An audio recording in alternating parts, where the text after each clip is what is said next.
Part 3 of Rachel, what do I do when an advocate's coming to my IEP meeting, special education teacher edition?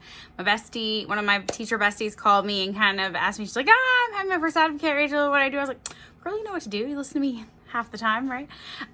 But yes, so we're continuing this journey. The next big piece, part 3, is make sure you have your raw data collection. So for all the kiddos' IEP goals, that you have every sticky note, every chart, every white picture of a whiteboard that had this problem solved, worksheet, however you're taking data for that goal, that you have every piece of evidence of that data, and that, if you have it in a binder, some people are electronic, either way, make sure that you get that scanned.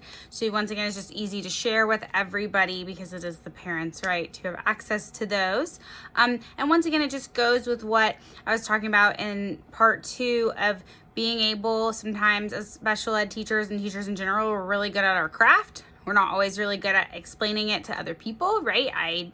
So I always think it's better to show than to tell. And so when you actually you can hold up your page of sticky notes and how you did the data, that goes a long way and can help everybody understand, and also helps you show that you've done all the amazing work that we know you're doing, right?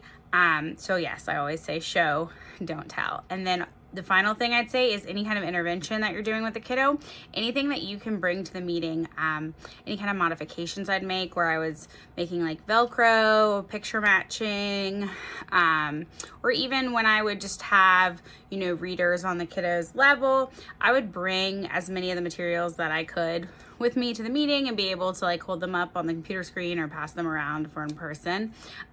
Just once again, it helps with, we know you're doing great things. Sometimes it's just hard to be able to communicate that, especially when there's a lot of people, and it can be intimidating when an advocate's there for sure. So if you can hold it up and talk about it, it definitely helps you be able to explain yourself as well as everybody else to understand you. So the more you know. So that's kind of my advice on how you can prepare for an advocate, or how you can just prepare for an IEP meeting, special ed teacher edition. The more you know.